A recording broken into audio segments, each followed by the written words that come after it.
4 kilowatt solar system, चाहे वो on grid हो, ऑफ ग्रिड हो, हाइब्रिड हो, इनके बारे में डिटेल्स में जानने वाले हैं। 4 किलोवाट का ऑन ग्रिड सोलर सिस्टम क्या प्राइस में मिलेगा, ऑफ ग्रिड किस प्राइस में मिलेगा, हाइब्रिड किस प्राइस में मिलेगा, कौन सा एसेसरीज मिलने वाले हैं। मैं साथ में हम ये भी जानने वाले हैं हाउ टू अर्न मनी, मतलब सोलर सिस्टम से हम कैसे पैसे कमा सकते हैं। सबसे पहले हम ये जानते हैं कि on grid, of grid, hybrid तीनों में 4 किलोवाट के प्लांट लगेंगे। जो चीज़ कॉमन होगा मैं बीच में दिखा रहा हूँ, जो चीज़ सेपरेट होगा मैं अलग अलग दिखाने वाला हूँ। तो यहाँ पे सबसे पहले जान लेते हैं हम कि पैनल जो लगने वाले हैं किस में कितने पैनल लगने हैं। तो तीनों में 335 वाट के हम पैनल को लेके चलेंगे। आप चाहो तो आपके पास अगर डिफरेंट वाट के पैनल है देन आप तब भी लगा सकते हो, लेकिन ऑन एवरेज आपको पूरे करने होंगे 4 किलोवाट। इसके लिए आपको नंबर ऑफ पैनल जो है वो चेंजिंग करने पड़ सकते हैं। तो यहाँ पे मैं जो 12 पैनल ले रहा हूँ किसके लिए, 4 किलोवाट के लिए 335 वाट का पैनल है। ठीक है, आपके पास अगर डिफरेंट वाट के पैनल है तो आप उसके अकॉर्डिंग 4 किलोवाट पूरा करना है, लेकिन आपको नंबर ऑफ पैनल जो है वो चेंज करने पड़ सकते हैं। बात करें स्ट्रक्चर का तो ऑब्वियस सी बात है, 4 किलोवाट का सोलर सिस्टम है तो 4 किलोवाट का ही स्ट्रक्चर इसमें लगने वाले हैं। इन्वर्टर जो है 4 किलोवाट के लगेंगे, 4 किलोवाट ऑन ग्रिड में, एंड ऑफ ग्रिड में जो है 5 केवीए के लगेंगे, हाइब्रिड में भी 5 केवीए के लगेंगे। यहाँ पे केवीए और किलोवाट में डिफरेंस है, क्योंकि केवीए और किलोवाट जो है वो सेम नहीं है, इसलिए मैंने नंबर यहाँ पे डिफरेंस दे रखा है। एंड बात करें बैटरी का तो ऑन ग्रिड में बैटरी नहीं लगते, ऑफ ग्रिड में बैटरी लगता है, इसलिए मैंने यहाँ पे बैटरी का नंबर दे रखा है कि 8 बैटरी आपको लगाने पड़ेंगे। हाइब्रिड में भी 8 बैटरी आपको लगाने पड़ेंगे। अब बैटरी का कनेक्शन कैसे करेंगे, बैटरी कितने एम्पेयर के होने चाहिए, तो कनेक्शन डिपेंड करेगा इन्वर्टर के इनपुट पे, इन्वर्टर कितने केवीए के ले रहे हैं, उसमें इनपुट वोल्टेज कितने हैं उसके अकॉर्डिंग ही बैटरी का हमें लेना पड़ता है। बात करें कि कितने एम्पेयर के लेने हैं, तो यहाँ पे आप जो है आपको 250 एम्पेयर का ईच बैटरी नहीं लेना है, आपको कोशिश करना है कि 200 एम्पेयर या फिर 150 एम्पेयर, 180 एम्पेयर का ही लो। 200 एम्पेयर से ज़्यादा मत लेना, नहीं तो आपके बैटरी जो है वो फुल चार्ज नहीं हो पाएंगे, दोनों में, हाइब्रिड में भी और ऑफ ग्रिड सोलर सिस्टम में भी। नेक्स्ट बात करें MC4 कनेक्टर, जो कि 2 पेयर आपको लेने होंगे 4 किलोवाट के लिए। ठीक है, एंड नेक्स्ट बात करें कि DC जंक्शन बॉक्स, तो आपको इसमें एक लेने होंगे। इसी जंक्शन बॉक्स पे DC MCB, DC fuse, DC SPD वगैरह लगने वाला है। नेक्स्ट बात करें AC junction box, AC junction box में आपको AC SPD, AC MCB, AC fuse वगैरह लगाने होंगे। एंड नेक्स्ट वन बात करें कि DC केबल का, DC केबल जो है वो सभी में 40 मीटर लगेंगे, चाहे वो ऑन ग्रिड हो, ऑफ ग्रिड हो या फिर हाइब्रिड हो। AC केबल जो है ऑन ग्रिड में 40 मीटर लगेंगे, ऑफ ग्रिड में 30 मीटर लगेंगे, हाइब्रिड में 40 मीटर लगेंगे। अभी यहाँ पे ऑन ग्रिड और हाइब्रिड में ज़्यादा इसलिए लग रहा है क्योंकि यहाँ पे आपको ग्रिड तक पहुँचाने हैं AC सप्लाई को, क्योंकि आपको गवर्नमेंट को बेचना है, इसलिए ग्रिड तक पहुँचाना पड़ेगा, तो आपको क्या करना होगा, इसलिए ज़्यादा वायर देना पड़ रहेगा। नेक्स्ट वन है कितना एरिया रिक्वायर्ड होगा किस सोलर सिस्टम के लिए, तो ऑन ग्रिड सोलर सिस्टम के लिए, ऑफ ग्रिड के लिए, हाइब्रिड के लिए, तीनों के लिए सेम है। 340 स्क्वायर फीट से लेकर 400 स्क्वायर फीट एरिया चाहिए होगा सभी के लिए। इससे कम स्क्वायर फीट एरिया है आपके पास, देन क्या होगा, आप सोलर सिस्टम नहीं लगा पाओगे 4 किलोवाट का। हाँ, कम किलोवाट का जरूर लगा पाओगे, लेकिन 4 किलोवाट के लिए शैडो फ्री एरिया, मतलब बिना छाँव के किसी भी तरह का बिल्डिंग पेड़ या फिर ऊंचे बाउंड्री वाल का छाँव, शैडो नहीं आना चाहिए। ठीक है, नेक्स्ट बात करें प्राइस का, तो ऑन ग्रिड सोलर सिस्टम का जो प्राइस होगा 4 किलोवाट का वो 2,20,000 देखने को मिलेगा, इंक्लूडिंग इंस्टॉलेशन चार्ज, मतलब सोलर सिस्टम आपको लगा के मिलेगा इसी चार्ज पे, इसी कॉस्ट पे। एंड ऑफ ग्रिड पे क्या होगा, आपको 3,20,000 देखने को मिलेगा।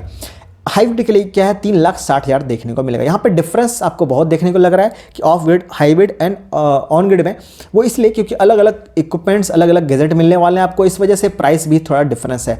ऑन ग्रिड इन्वर्टर का प्राइस ज़्यादा होता है, इसलिए यहाँ पे आपको 2,20,000 देखने को मिल रहा है। एंड ऑफ ग्रिड में क्या है कि आपको बैटरी लगाने पड़ रहे हैं, 8 बैटरी आपको मिल रहा है, इसलिए प्राइस इसके अकॉर्डिंग और ज़्यादा है। हाइब्रिड में भी 8 बैटरी लग रहा है, बट फिर भी इन दोनों में डिफरेंस इसलिए क्योंकि ऑन हाइब्रिड का इन्वर्टर ऑफ ग्रिड के मुकाबले और कॉस्टली होता है, इसलिए यहाँ पे डिफरेंस देखने को मिल रहा है। कौन कौन सा एसेसरीज किस में मिलने वाले हैं, तो तीनों में सेम एसेसरीज मिलेंगे आपको। Fastener, nut bolt, crimping tools, LA, earth kit, earth system वगैरह सारा कुछ जो है वो आपको मिलने वाला है इस सोलर सिस्टम में। नेक्स्ट हम बात करें कितने यूनिट बिजली आपको पर डे बना के दे सकता है, तो मिनिमम आपको 16 यूनिट जो बिजली आपको दे सकता है, मैक्सिमम 20 यूनिट या फिर 19 यूनिट, 18 यूनिट जो है 18, 19, 20 यूनिट तक आपको दे सकता है। डिपेंड अपॉन कि आप सोलर सिस्टम जो लगाए हो सही डायरेक्शन में, सही एंगल पे और सही साइट सर्वे करके लगाए हो, देन आपको प्रॉपर बिजली देखने को मिलेगा पर डे के हिसाब से। देख लेते हैं कितना वारंटी किस में मिलने वाला है, तो होल सोलर सिस्टम में जो वारंटी मिलेगा आपको 5 साल का सोलर पैनल पे आपको 25 साल का वारंटी मिल जाता है, चाहे वो किसी भी कंपनी का लो, आपको 25 साल का वारंटी देखने को मिलेगा on grid, of grid, hybrid तीनों के लिए। नेक्स्ट वन बात करते हैं हम लोग कि कौन कौन से सिस्टम में नेट मीटर लगेंगे। तो ऑन ग्रिड में नेट मीटर लगाने पड़ेंगे, क्योंकि यहाँ पे हम बिजली बेचते हैं, इसलिए हमें नेट मीटर लगाने का जरूरत पड़ेगा। ऑफ ग्रिड में हमें नहीं बेचते, इसलिए ऑफ ग्रिड सोलर सिस्टम में हमें लगाने का जरूरत नहीं पड़ेगा। हाइब्रिड में भी हम बेचते हैं, तो हमें हाइब्रिड में भी जो है यहाँ पे हमें नेट मीटर लगाने का जरूरत पड़ेगा। लास्ट वन बात कर लेते हैं हम लोग कि क्या सब्सिडी किस में मिलने वाला है। तो आपको ऑन ग्रिड में 20% तक का सब्सिडी देखने को मिलेगा। अभी 3 किलोवाट तक 30 से 40% सब्सिडी मिलता है। 3 किलोवाट का जो है आपको सब्सिडी जो है वो कम देखने को मिलेगा। सब्सिडी यहाँ पे 20 से 30% सब्सिडी देखने को मिलता है, जो कि ऑन एवरेज जो है मोस्ट ऑफ स्टेट में 20% है, तो मैंने यहाँ 20% दे रखा है। ऑफ ग्रिड में कोई सब्सिडी नहीं है, इसलिए मैंने यहाँ सब्सिडी नहीं दे रखा है। हाइब्रिड में 20% सब्सिडी है, तो मैंने यहाँ 20% दे रखा है। लेकिन कुछ स्टेट में क्या है, ऑफ हाइब्रिड पे सब्सिडी नहीं है, ऑन ग्रिड में सभी में है, हर जगह है सब्सिडी, ठीक है। एंड लास्ट वन जो आपको मैंने दिखाया था एक क्वेश्चन कि हाउ टू अर्न मनी, मतलब सोलर सिस्टम से कैसे पैसे कमा सकते हो। तो ऑन ग्रिड सोलर सिस्टम से आप बिल्कुल पैसे कमा सकते हो, हाइब्रिड से भी कमा सकते हो। तो यहाँ कैसे कमा सकते हो, अगर एग्जांपल लो कि अगर आपका एक दिन में 20 यूनिट बिजली बना रहा है और हर 20 यूनिट का पूरा बिजली आप यूटिलाइज नहीं कर रहे हो, तो क्या करोगे आप, गवर्नमेंट को फीड कर दोगे, गवर्नमेंट को बेच दोगे। किसके जरिए, नेट मीटर के जरिए, जो कि ऑलरेडी यहाँ पे लगा हुआ है, इसलिए सोलर सिस्टम में लगेगा। तो अब इसके जरिए जो बेचोगे, सपोज दैट कि आपने पर डे के हिसाब से सिर्फ दिन का बात कर रहे हैं जहाँ पे सोलर काम करता है दिन के टाइम, कि आपने टोटली 8 किलोवाट जो है बिजली यूज किया, बाकी का कितना हो गया 8 किलोवाट, या फिर ये मान ले कि 14 किलोवाट 12 किलोवाट एनर्जी जो है वो आपने गवर्नमेंट को बेच दिया दिन के टाइम में। अब रात में वापस लोगे भी, क्योंकि ऑन ग्रिड में क्या है, बैटरी नहीं लगता, आपने देख रखा था। तो आप रात में ले रहे हो, सपोज दैट आपने क्या किया, रात में 2 किलोवाट बिजली लिया या फिर 4 किलोवाट बिजली लिया, रेस्ट ऑफ क्या हो गया, वो तो आप पॉजिटिव में रहे। तो उसी पॉजिटिव का क्या है, ओवरऑल जोड़ के मंथली वाइज आपको पैसे मिल जाते हैं। लेकिन आपको पहले ही बात करने होंगे एजेंसी से, पहले ही बात करने होंगे बिजली विभाग से कि आपको पैसे लेने हैं या बिजली के बदले बिजली लेने हैं। तो बिजली का जो रेट है, जो सोलर सिस्टम का जो बिजली का रेट है, उसके अकॉर्डिंग आपको पर यूनिट के हिसाब से रुपया आपको मिल जाएगा।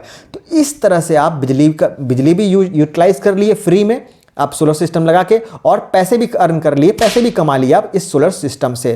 तो आप 4 किलोवाट का सोलर सिस्टम से कैसे पैसे कमा सकते हो आपने जान लिया।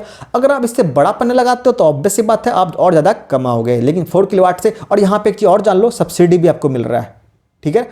तो आपको सब्सिडी मिल रहा है, बिजली भी आपको फ्री हो जा रहा है, और पैसे भी कमा रहे हो।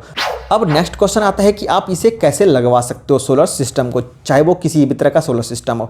तो मैंने ऑलरेडी बहुत सारे वीडियो में एजेंसीज का मैंने नंबर दे रखा है, सोलर एजेंसीज का नंबर दे रखा है, चाहे वो डिस्कॉम एजेंसी हो, चाहे नोडल एजेंसी हो, सभी का मैंने दे रखा है। अलग अलग स्टेट का दे रखा है, क्योंकि अलग अलग स्टेट में अलग अलग एजेंसीज हैं, उसके नंबर, उनके कॉन्टैक्ट डिटेल्स, चाहे वो कॉन्टैक्ट नंबर हो, ईमेल आईडी हो, एड्रेस वगैरह हो, फुल दे रखा है। अब उस वीडियो को देखना, वहाँ पे आपको डेफिनेटली मिल जाएगा, वहाँ से आप बात करके लगवा सकते हो, ठीक है। तो फिर मिलते हैं अगले वीडियो में फिर से कोई नए टॉपिक से, तब तक के लिए टेक केयर।